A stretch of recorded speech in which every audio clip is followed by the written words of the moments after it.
再玩呢首Beyond 嘅《光輝歲月》。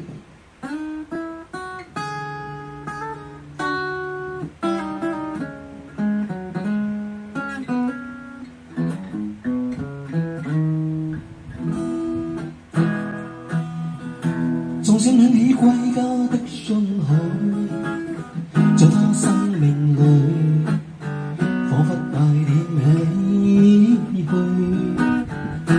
那是寄付給他的意義，是因真命運，可惜鬥爭中，連夜把擁有變做失去。疲倦的雙眼帶着期望，今天只有殘留的軀殼，迎接光輝歲月，風雨中抱緊自由。